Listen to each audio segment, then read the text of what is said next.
bienvenidos a esta entrevista que tenemos especial hoy con Hugo Bolívar, que lo tenemos por aquí mismo. Hola Hugo, ¿qué tal? Hola, ¿qué tal? ¿Cómo estáis?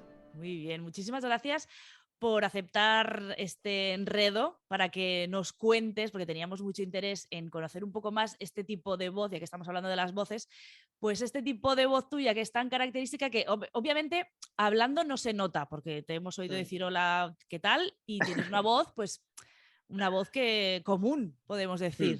Pero a la hora de cantar, tu voz es un poco peculiar. Eres Mm. contratenor. Ujú. Y justo cuando estábamos hablando en el curso de diferentes tipos de voces, esta voz de contratenor siempre genera mucha curiosidad o curiosidad un poco más allá del resto de voces que las tenemos un poco más, estamos más habituados. Pero esta Mm. del contratenor es muy curiosa porque obviamente el origen viene de los castrati, pero tú no estás castrado, ¿no? Afortunadamente no, Menos mal. estoy entero. Entonces cuéntanos cómo se consigue esta voz. Bueno, pues lo primero de todo, gracias por el interés y por contar conmigo. Me hace mucha ilusión volver a hablar contigo. Hacía tiempo ya que Sí, no hablábamos. Y bueno, lo primero, yo me pongo siempre un poco un punto reivindicativo eso cuando, está cuando bien hablo de estas siempre. cosas. Sí, sobre todo porque creo que parte de mi función como músico y como cantante es darle normalidad a lo que hacemos. Para mí no tiene nada de raro. Claro. Entiendo que para el público, para parte del público todavía hoy en día sigue siendo un factor sorpresa lo de la voz de contratenor, pero reconozco que siempre he huido y trato de huir de esta imagen como de ave del paraíso que se suele tener del contratenor, pues porque al final creo que eso entorpece un poco la propia imagen que a mí como intérprete me interesa que se tengan, que al final soy un instrumento de la música. eh, y, y me gusta eso, desmitificar un poco esta cosa como de, pues eso, de ave exótica que hay un poco en torno a la voz de contratenor siempre. No obstante, comprendo el interés y comprendo que hay gente que todavía le sorprende. Pero La voz de cada vez contratenor, menos, ¿no? Cada vez menos sí, porque realmente sí, se ve cada vez más, también sí, asociado a las prácticas históricas, ¿no? Que normalmente eso. estamos más Los que estamos, acostumbrados. claro, los que estamos acostumbrados a escuchar y a ver, ¿no? Música pues con ciertos criterios históricos, estamos acostumbrados a escuchar la voz de contratenor como una más. Pero entiendo que el gran público, la gente que no es habitual de este tipo de repertorio, pues cuando escucha un contratenor te dice, ostras, ¿Cómo y es este señor posible, no? está, claro, está entero, este señor que ha hecho para... Desde el punto de vista técnico, eh, yo, después de muchos años de pensarlo, de plantearlo, de haberlo hablado incluso con foniatras o con especialistas pues como Cori Casanova aquí en Barcelona, que es una estupenda foniatra, también la doctora Arias en su día, pues yo mismo les preguntaba, ¿no? Pero ¿qué está ocurriendo Claro. en mi voz para que ocurra esto?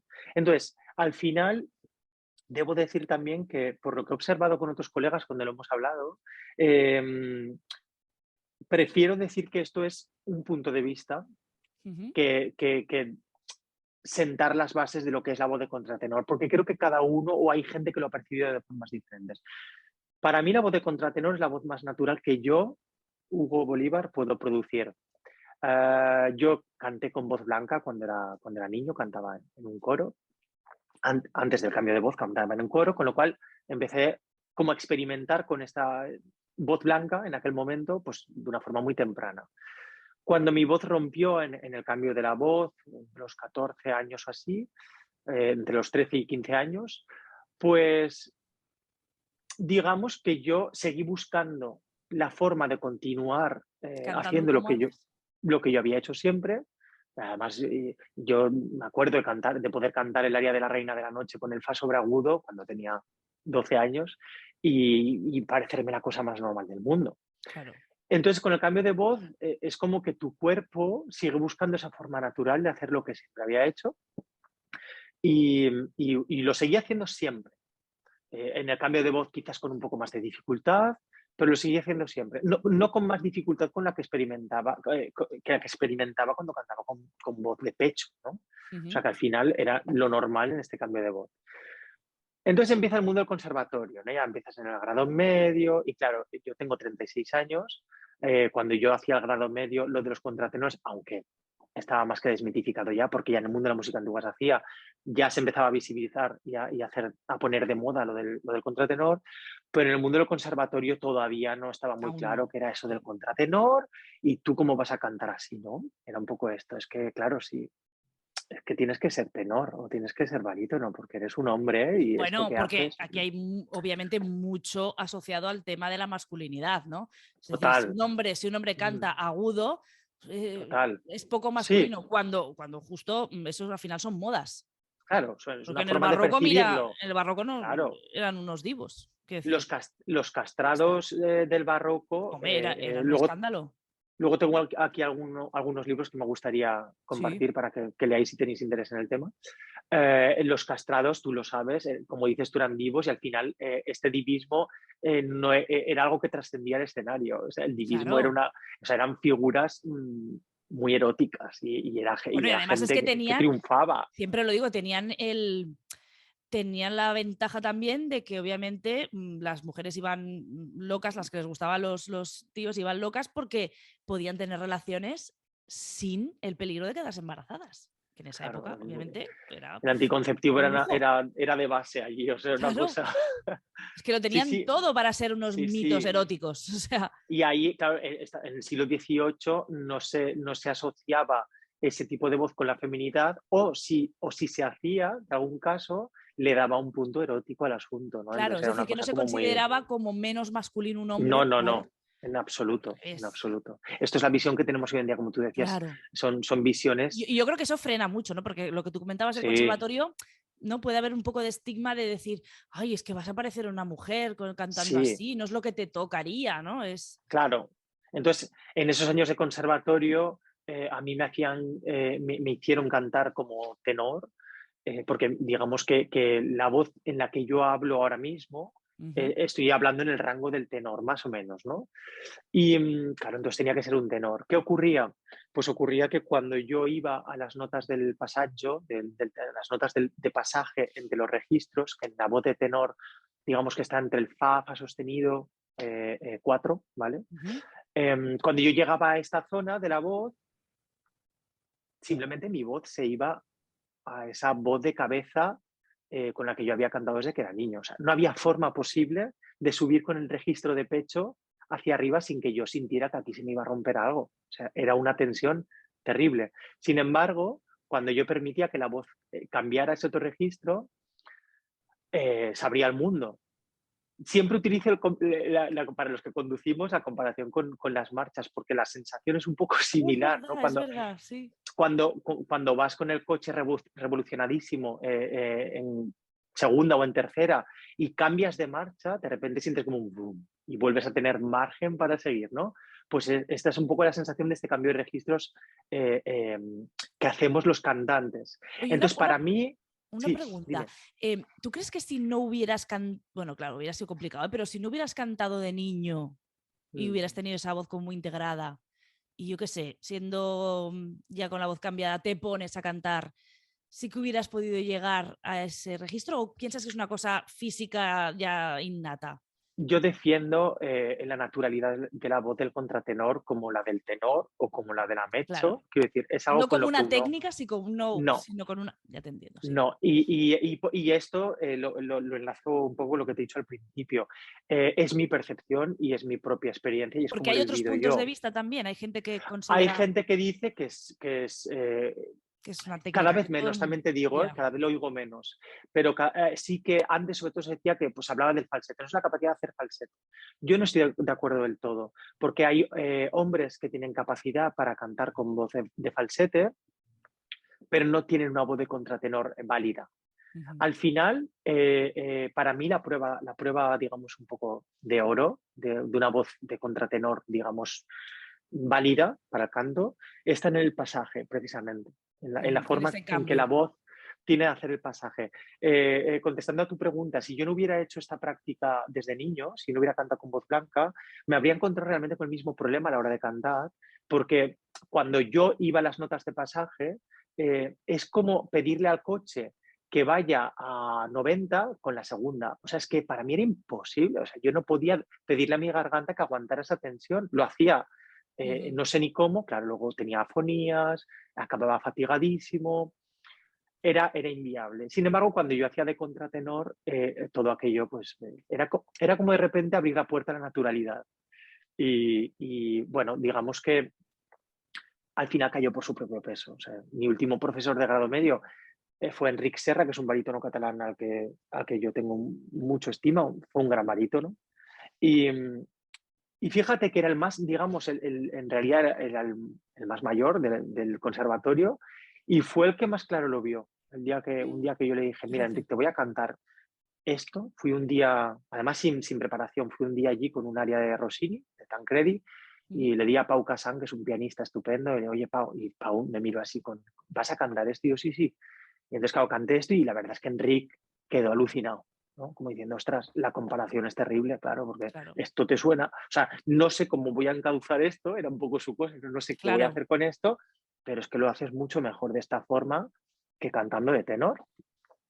Entonces, para mí es una cuestión de naturalidad con la que yo, desde luego, nací. Eh, yo he hecho clases con algunas, sobre todo con mujeres, con las que normalmente siempre me he entendido muy bien, porque siento que hacemos lo mismo y a ellas les pasa un poco igual. Ujú. Y yo, hay una mezzo-soprano muy famosa, cuyo nombre prefiero no decir aquí para no tal, con la que hice unas masterclasses en su día, que ella me dijo, pero es que tú eres un contralto.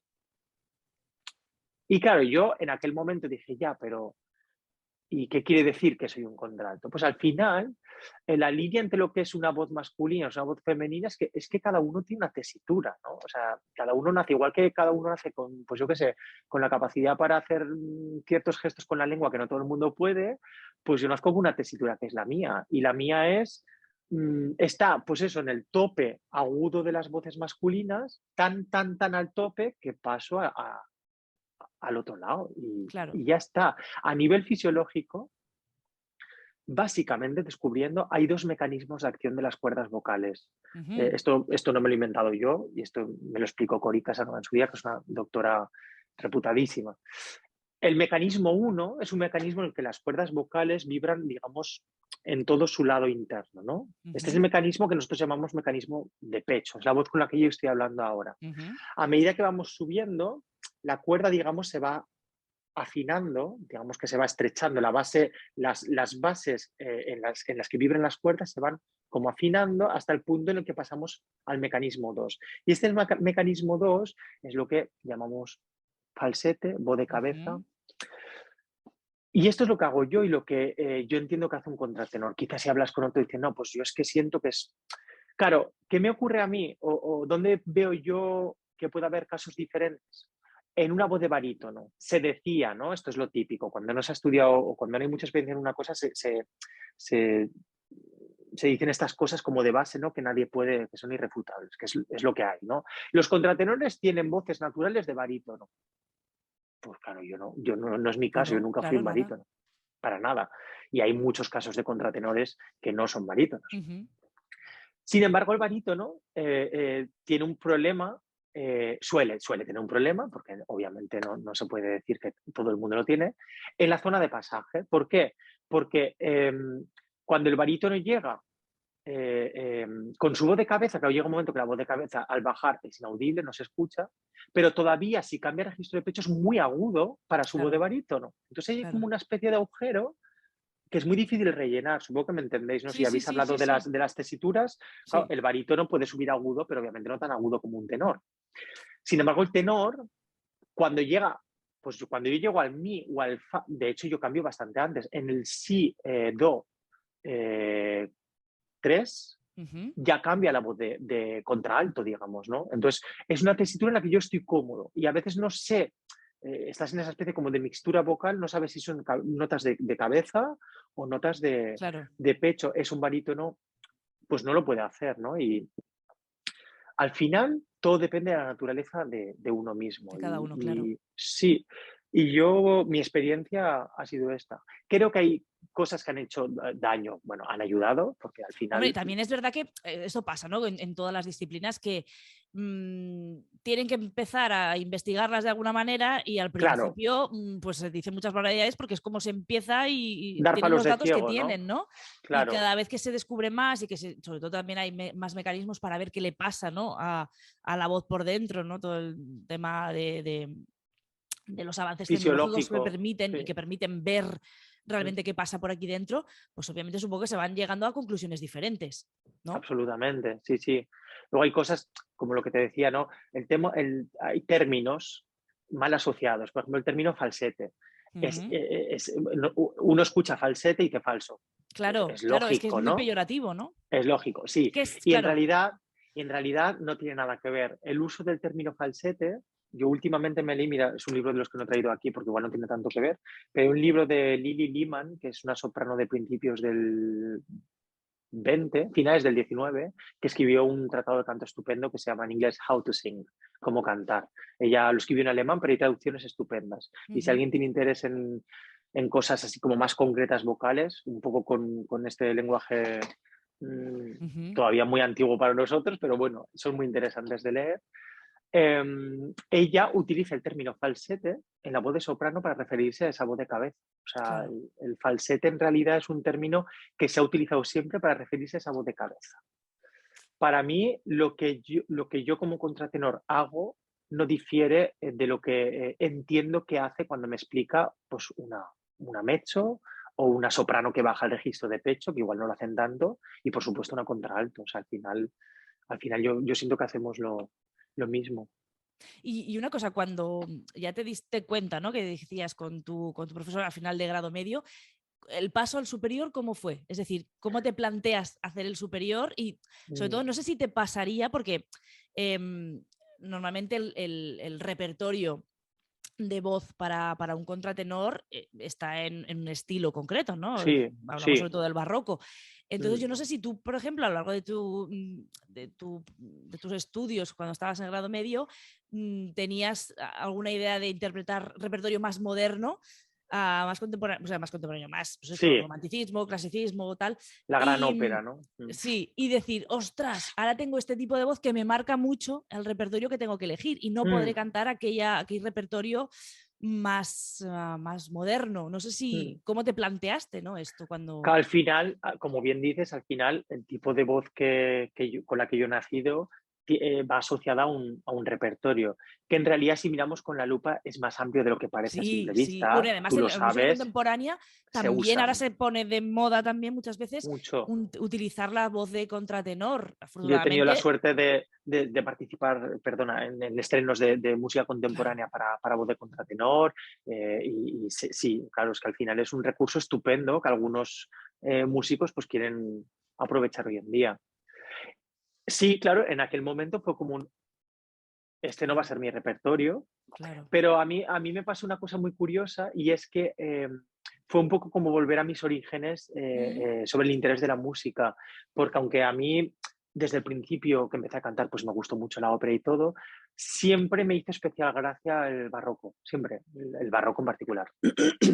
Siempre me hizo mucha gracia. Y luego como mi origen había sido la polifonía, al ujú. final la polifonía siempre me había acompañado a lo largo de mi vida y, y fue como en aquel momento fue una catarsis personal, Ya. obviamente, ¿no? Cambio de voz, cambio de todo, pero fue como una catarsis positiva en el sentido de que, ostras, voy a poder hacer lo que quiero y además vuelvo como mi origen porque es la música que realmente a mí siempre me ha hecho vibrar más. Claro. Y la forma de afrontarlo fue, pues, obviamente con el apoyo de mi profesor era todo mucho más sencillo, el apoyo moral, porque en realidad Claro. yo siempre fui muy, y además animo a todo el mundo que lo haga, a ser valiente y a ser consecuente con lo que uno siente, ¿no? Si tú sientes que, porque a veces me pasa que hay chavales que igual están estudiando, oye Hugo, es que fíjate, porque mi profe dice que no, pero yo me siento que en la voz de contratenor, y yo siempre, al final siempre digo, oye, mira, hazlo lo que a ti te parezca que es más natural Pero y con fíjate lo que aún que... sigue habiendo esta Sí, reticencia, sí, ¿no? sí, sí, sí, sí, todavía.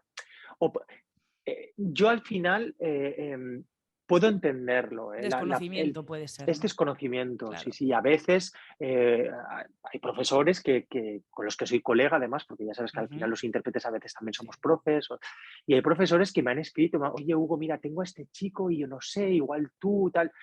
Y al final yo siempre hago un poco este mismo trabajo que hago con todo el mundo, de desmitificar y de decir, oye, relájate, escúchale con calma y trata de pasarlo por el filtro al que pasarías a una Mezzo. O sea, Claro. escúchale en esos parámetros y mira a ver si puede hacer el pasaje, si no lo puede hacer, qué nivel de tensión hay, hasta qué punto podéis trabajar esa voz desde un punto de vista técnico sano y tú mismo o misma verás la luz con este alumno. Y yo a los alumnos les digo lo mismo, explorar la naturalidad de esta voz. Si estás tenso y estás más relajado con la otra, prueba con la otra, ¿no? Prueba de la otra forma.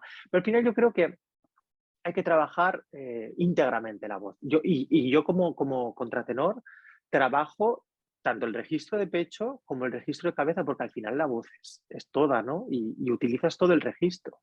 Y no Y utilizas ahora una pieza con este registro y ahora no, otra, sino que es que está no, todo. Claro. no, porque de repente tienes un la grave y el la grave no lo puedes hacer con voz de cabeza, entonces tienes que utilizar tu registro de pecho, con lo cual estás siempre.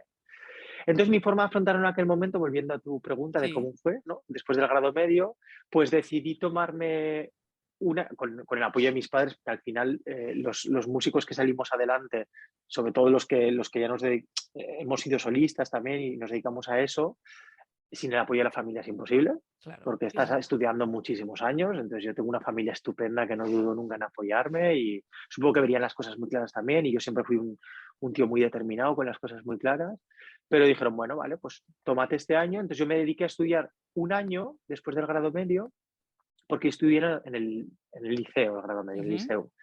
Entonces me tomé este año para estudiar solo, obviamente, como contratenor, solo repertorio específico de contratenor y lo hice Qué con bien. Uriol Rosés, que es un contratenor estupendo de aquí de Barcelona, a quien agradezco Claro, mucho también.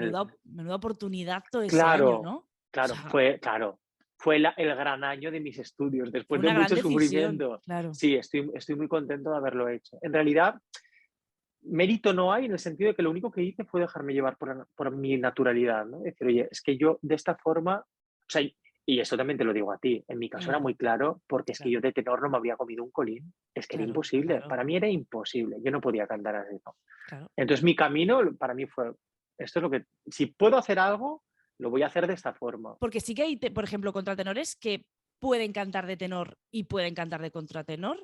Quizás sí, O sea, de que quizás técnicamente, sí. o sea, igual no están tan cómodos, pero que no estuvieran tan incómodos como tú, por ejemplo. Es decir, Hay estos hot franceses que cantan con esta voz de tenor muy afalsetado arriba, eh, claro, es que al que final, quizás es que al final va con la naturalidad de, claro, de la voz de cada cada, uno, cada ¿no? cuerpo Entonces, es una voz. cada cuerpo es una voz. Entonces, yo diría que, o sea, ver los hilos seguro, ¿eh? Que hay gente que va entre las dos cosas. Pero al final es verdad que necesitas poner, o sea, al final la voz, desde el punto de vista técnico, lo que hacemos los cantantes es buscar una posición óptima de colocación o impostación, como se le llama de toda la vida, esa posición óptima de canto que te permite maximizar las posibilidades de tu instrumento, de modo que se te pueda escuchar mucho con poco esfuerzo, ¿no? Al final, básicamente, la Sí, técnica sirve para esto, para gritar mucho sin hacerte daño. Eh, esta posición la encuentras cuando eres capaz de concentrar mucho el sonido en tu tesitura cómoda. Si estás jugando todo el tiempo y no eres muy concreto en esta insistencia, en esa posición, al final es como que no sacas el rendimiento máximo a tu voz. Con lo cual yo creo que tiene que ser, si hay quien lo hace, que es posible que lo hace, lo de bailar entre las dos voces, o a veces estoy así o a veces así, me maravilla, porque es encontrar una buena posición, esta buena posición vocal, implica que estés siempre eso, insistiendo en esta, pues yo en mi caso, en mi voz de contralto, ¿no? O de mezzo, que soy más o menos como un mezzo soprano, pues insistir siempre en la apertura en esta posición. Si insistes en otra zona, posiblemente, solo en otra zona, pues posiblemente pierdes esa posición claro. y luego ganarla implicaría otra vez entrenar, entrenar, entrenar. Entonces, retomando lo que nos decías antes, Sí, estuviste ese año disfrutando a tope y sabático, conociendo fue a tu voz, tope. bueno, sabático, ojo, De sabático trabajándote y no fue. conociéndote. Y luego, ¿qué camino tomaste? Entonces, el plan desde el principio fue, yo quiero hacer un superior, Claro. soy contratenor y quiero hacer un superior de música antigua. Y entonces lo que hice fue desde el principio fijarme el objetivo de entrar en el SMUC, en la Escuela Superior de Música de Cataluña. Y la verdad es que, bueno, fue a tope al objetivo y conseguí después de ese año entrar. Había una plaza y lo conseguí, yo no sé ni cómo, porque, quiero decir, no sé ni cómo, en el sentido en el que entrar en el SMUC es muy difícil, que yo en aquel momento lo veía como algo inalcanzable. Claro. Esto es lo típico, a veces lo cuento. Siempre nos pasa, ¿no? Te pones un objetivo que es como súper bestia y cuando lo has conseguido dices, vale, ¿Y ya ahora está, qué? ¿no? Y es una lástima porque, ostras, en aquel momento me dio un subidón cuando salieron las listas y vi que había entrado, no me lo podía creer. Y ahora ya dices, bueno, ya se quedó atrás, ¿no? Ahora siempre vas como para un objetivo mayor Claro. y a veces te olvidas de disfrutar de lo que ya has conseguido, que Mm. que en realidad te da mucha fuerza. Y Entonces, escucha una cosa, para entrar en las MOOC, ¿entrabais por tipo de voz o no, simplemente o sea, canto en música antigua? Tuvieras la canto voz que histórico. En tuvieras, aquel ¿no? momento, no sé cómo se llama ahora la especialidad, Sí, porque sé que ha pero cambiado a veces, tuvieras la voz canto que histórico. tuvieras, Sí, sí, ahí van sopranos, contratenores, todo. lo que fuera. Entonces, entré en el SMUC a estudiar con Marta Almajano, que es una soprano Mm, maravillosa. maravilloso. Y, y en cuanto entré en el SMUC y ya empecé a tener este contacto con la música Claro, antigua, ahí ya lo viste. fueron mis años de empezar a fluir después de un grado medio terrible en el que yo pasé por todos los profes del conservatorio. Esto es otra cosa Claro, que, claro. que a veces es muy dura. O sea, en aquel momento como estudiante era muy duro porque, primero porque a nivel personal tuyo es muy difícil dejar a un profesor con el que has establecido vínculos que son muy potentes, aunque a veces hayan sido tóxicos, como en mi caso en alguna vez. Esto nos pasa a todos, ¿eh? Sí, sí. A veces simplemente por una cuestión de empatía, de entendimiento, no pasa nada. Pero yo pasé por todos y claro, cada cambio es un trauma. Pero yo era Mm, como el rebelde del conservatorio, ¿no? Pues con este no, pues el siguiente. Claro, me miraban con cara como de... Al claro. final di con Enric Serra, que fue el último con el que yo habría pensado que me iba a entender, el que más me entendió. Entonces luego en el SMUC, en el momento en el que ya empecé a fluir, enseguida empecé a tener oportunidades laborales interesantes. Fíjate, claro. Claro, yo cuando entré en el SMUC ya no era un niño, tenía 23 años, ya tenía experiencia y obviamente mi prioridad laboral fue siempre, vamos, fue por delante, ¿no? Entonces, mis años en el SMUC de estudio se prolongaron más de lo normal. En total estuve desde el que entré hasta que terminé 7 años, un año de excedencia porque tenía tanto trabajo que decidí directamente no matricularme y pagué segundas y terceras matrículas que, vamos, me podrían Eso poner un pica. baño de benefactor a Sí, Hugo eso Bolívar, pica, ¿eh? porque pagan mucho. Pero claro, al final yo quiero y quería ser intérprete y venían las oportunidades, tuve oportunidades muy, muy buenas desde el principio y no lo dudé, ¿no? También es verdad que el SMUC a nivel formativo fue una barbaridad, o sea, fue una Claro. maravilla, o sea, poder Claro, porque no estudiar solo ahí, es voz, sino que son toda una no, serie de no, asignaturas que es conocimiento sobre la música antigua, que en el fondo es conocer tu voz mejor. O sea, conocer, que te claro, ayudan a conocer tu conocer tu voz voz, mejor. claro, tu repertorio y luego lo que para mí fue muy revelador y que a mí me vino muy bien y creo que a todos los músicos de clásica nos viene muy bien, es que el SMUC a mí me sigue maravillando una cosa y es que tú vas a clase con gente de flamenco, con gente Eso de es maravilloso. moderno, de jazz, de repente tu mundo de intérprete clásico, que es así, porque la realidad es que la mayoría de intérpretes de clásica, cada vez menos, pero somos o son así, yo no me considero así, pero suelen ser, de repente tu mundo se abre y dices, pero si esto, sí, y a mí eso fue una de las cosas que más me ha enriquecido musicalmente, el ir a clase y a clases diversas, no solo teóricas, sino que te podías apuntar a hacer cosas con gente de ámbitos súper diferentes. A mí Claro. eso me parece maravilloso y tendría que ser siempre así, porque De te hecho, enriquece mucho. de hecho, es esa capacidad, ¿no? que obviamente en las MOOC está de tener esas disciplinas tan variadas dentro de la música que yo siempre o muchas veces relaciono y considero que todos los intérpretes de música barroca, música antigua, están mucho más cerca, no sé si tú piensas lo mismo, están mucho más cerca Mm, de los de música moderna casi sí, o sí, jazz sí, que no de la sí, clásica, porque hay muchos elementos como la improvisación, sí. muchos elementos que están como más conectados, ¿no? El tema de la improvisación, por ejemplo, pues sí, claro. A ver, al final este es un tema del que se habla siempre, pero es que es verdad. O sea, en realidad, em, la música clásica o el repertorio más clásico, pongamos como ejemplo la ópera, que tú lo sabes bien, Ujú. tiene una tradición interpretativa tan marcada que salirse de allí es un sacrilegio Sí, y que además yo como intérprete aprendí a valorar en su momento también, ¿no? O sea, es parte de la gracia de ese mundo, es esa preservación de la tradición, sí. está muy bien, aunque también opino que para sobrevivir y para seguir adelante tiene que ir encontrando caminos en los que se permita ser un poco más flexible en general. Pero bueno, Mm. dejando esto de lado, es verdad que el mundo de la música antigua no tiene tanto que ver con eso. Y por eso hay proyectos de música antigua que han prosperado y que han funcionado muy bien, como la arpellata o grupos Sí. así, que lo que han hecho es coger música Mm. antigua. Es verdad que a veces hacen cosas con las que hay que tener cuidado, ¿no? Como vender música antigua, ciertos productos que al final de música antigua en sí tienen poco, pues porque acaban poniendo un saxofón moderno haciendo variaciones, nada clásicas, nada antiguas, pero al final es una música que se presta a este tipo de cosas pues por el tema del bajo continuo, de la Sí. armonía, Claro, es que hay muchas del conexiones. desarrollo, claro.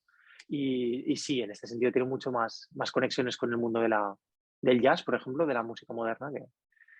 Sí, sí, Y déjame que cuente también, si puedo, porque yo creo que ya es público, que sí. como al principio te preguntaba, de cuando tú ya eres consciente que tienes una voz de contratenor y como que asumes que vas a tener que hacer más un repertorio concreto, pues ya piensas, bueno, Puccini no lo cantaré en la vida, pero, Pero pero, ¿qué pasa el año que viene?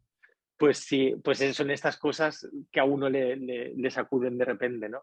Pues que voy a cantar en la Tosca de Puccini, en la producción es una coproducción con la Monnaie de Bruselas y varios teatros, pues la voy a hacer en el Liceo y en la Maestranza de Sevilla en junio. También, ah, qué bien. Sí, pues hay un pastor en el tercer acto, que normalmente es un papel que suelen asumir sopranos o niños.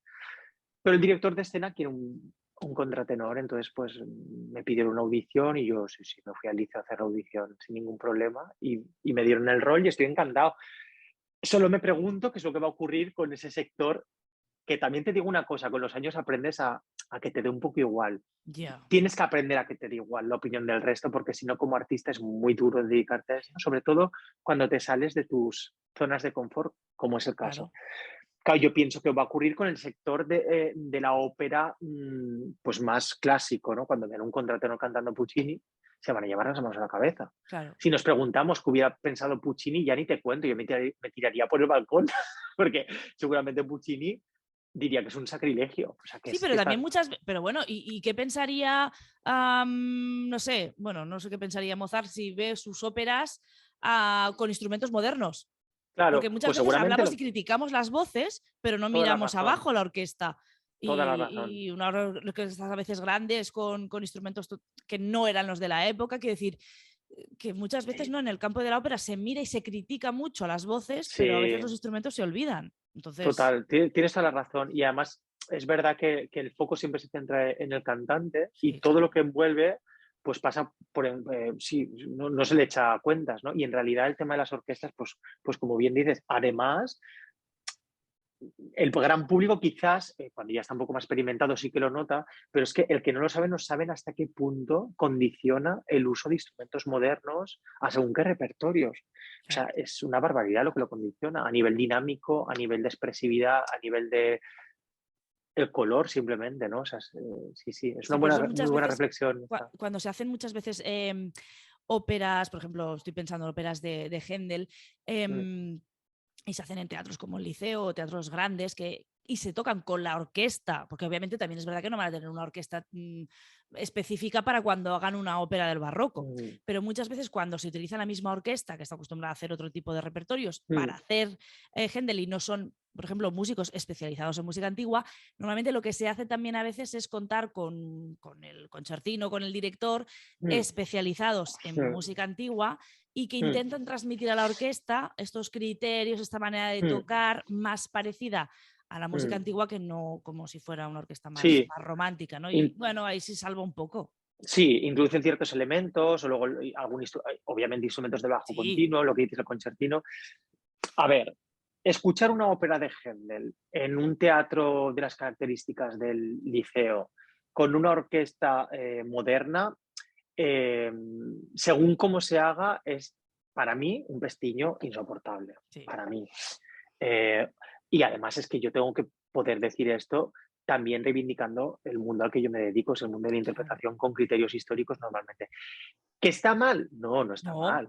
¿Que se tiene que hacer y que yo personalmente agradezco que se haga? Sí, también.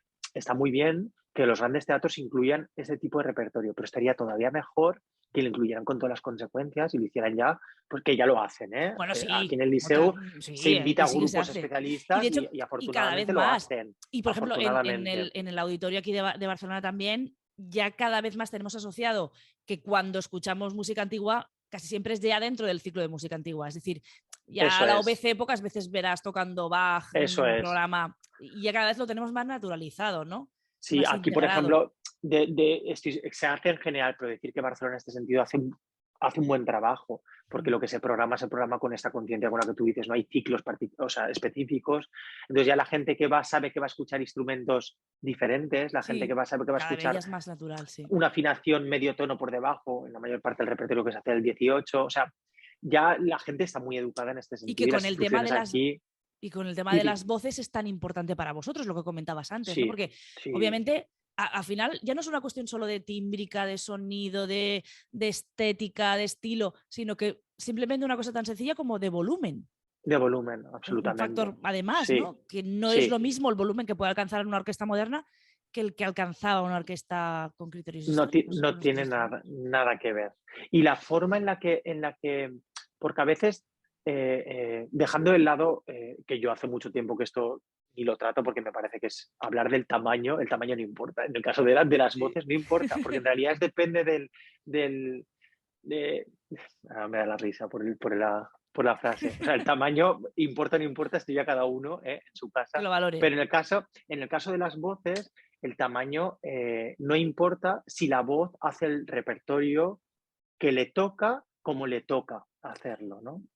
Entonces, hacer barroco o hacer según qué cosas barrocas con una orquesta moderna tocando al volumen al que tocarían pues Puccini, por ejemplo, es muy complicado.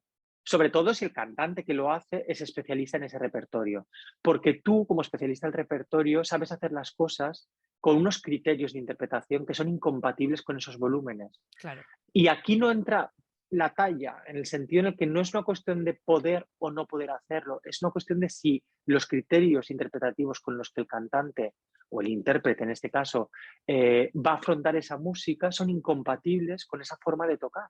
claro. Porque no cantas todo el tiempo con la voz súper impostada, cantando todo el tiempo. La gran ópera, en general, la gran ópera, y en este sentido, la gran ópera me refiero al gran repertorio de la ópera, Sí, está hecha para cantar o sea, del forte al fortísimo la mayor parte del tiempo, básicamente. Porque en un teatro de las características del claro, liceo, con claro, orquesta así, no te puedes permitir hacer filigranas eh, como las que se hacen en el repertorio antiguo, porque no las va a escuchar nadie claro. y porque la orquesta te va a tapar. Entonces, claro, el repertorio barroco sí se hace de esa forma y está, pues por ejemplo, ¿no? Las agilidades. Tú no puedes cantar las agilidades que tiene Händel como si fuera Wagner, porque es que esta no Claro, no funciona. puedes, No se claro. moverían las agilidades a ese volumen, ¿no? Y quien dice las agilidades dice la mesa di bocho, tantos recursos propios de interpretación barroca que son incompatibles con esa interpretación. Entonces, claro, en la medida que se pueda hacer con esos instrumentos, la experiencia es mucho más placentera para todos, para el intérprete y para el público. Pues tendremos la gran suerte de poderte escuchar, no solo en tu rol de contratenor, que no sé si nos puedes avanzar.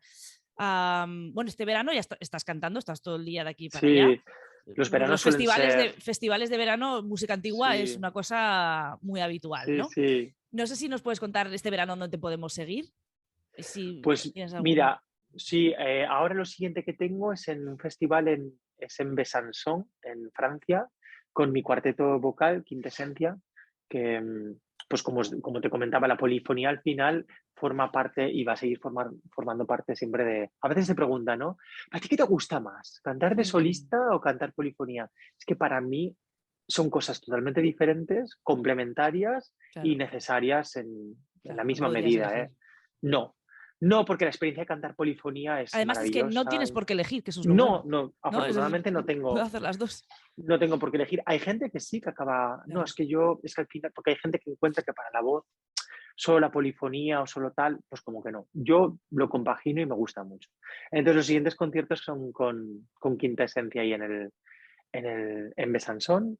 Y luego también tengo un concierto con, nada, de Tiorba, primer barroco italiano, con Ramiro Morales, que es un tiorbista estupendo. Y lo hacemos en Eriste, en Huesca, en un Mm, festival que se llama Músicas en la Cima. Y pues un no parar. Y luego me voy a Santiago con Manu Vilas y sí, es un qué no parar. bien. Bueno, Sí, esto afortunadamente. y lo que comentábamos, la temporada que viene Tosca en el Liceo, te podremos ir a ver esa voz Sí, también tan característica y así espero. podremos ver qué nos parece, ¿no? Claro que Poderte sí. escuchar en Eso Puigcerdá. hay que ir y juzgarlo por uno mismo, ¿no? A ver Claro, qué os sobre todo. parece. Hay un libro estupendo que yo creo que muchos de vosotros conoceréis que se llama Los atributos del capón. Es de Mm, Ángel Medina. Los atributos del capón, está claro, porque está capao. Y es un libro estupendo que, a ver, es antiguo ya, ¿eh? Ahora no te sé decir el año de la primera edición, pero vamos, es antiguo porque yo lo conozco hace muchos años.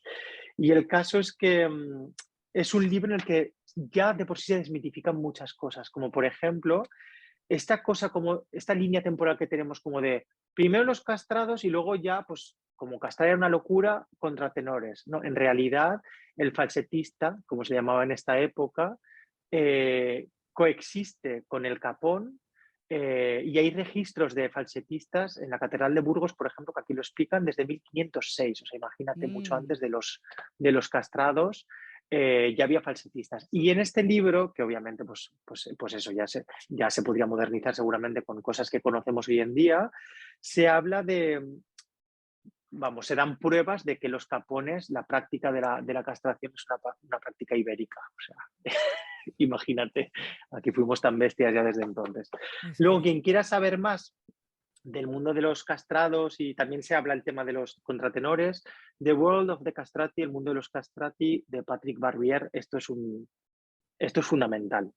Y ya el último, y lo dejo con esto, Handel and Its Singers, que es el libro que habla de la relación de Handel y sus óperas pues, con los grandes castrados. Steven LaRue, este también es uno de los... Creo que este y este son bastante difíciles de encontrar, pero los atributos del capón de verdad que es un tema que a mí me apasiona. Algún día me gustaría escribir una tesis sobre ese... Bueno, me gustaría, qué pero de bien. aquí a lo que voy a hacer. Sí, porque es muy interesante. Todo el mundo piensa, ostras, los castrati, ¿no? Y lo aleja mucho de esta idea pues, de cantante de capilla ibérica, siglo XVI, aquí ya se hacía. Y Claro. coexistían castrados con falsetistas sin distinción prácticamente. O sea, en las nóminas, en los archivos Mm, catedralicios, apenas se distingue si era capón o era contratenor claro, o claro. falsetista. Ostras. Así que bueno, os invito a que investiguéis. Interesantísimo. Sí, pues de todas maneras esos libros pasaré referencia para que Sí, ya todo te el lo mundo pasaré todo. sí, sí, para que todo el mundo lo pueda localizar si Uh -huh. interesa. Y cualquier, de todas maneras te conviertes, que sepas que te conviertes en nuestro contratenor de referencia. Ah, qué Por cualquier bien. duda que tengamos al Por respecto supuesto. y tal, acudiremos a ti para preguntarte estas cosas más Será, concretas que en el momento que te metes en un universo, al final surgen más dudas porque justo vas claro, conociendo más, ¿no? claro. Y el hecho de asistir a conciertos y escuchar con detenimiento estas voces y fijarte, supongo que a cada uno le genera cuestiones diversas, ¿no? Y entonces que sepas que eres nuestro contratenor de Cuando referencia para todas las necesites. dudas. Será un placer. Pues muchísimas gracias y nos vemos A pronto. ti. Venga, hasta Chao. pronto. Chao.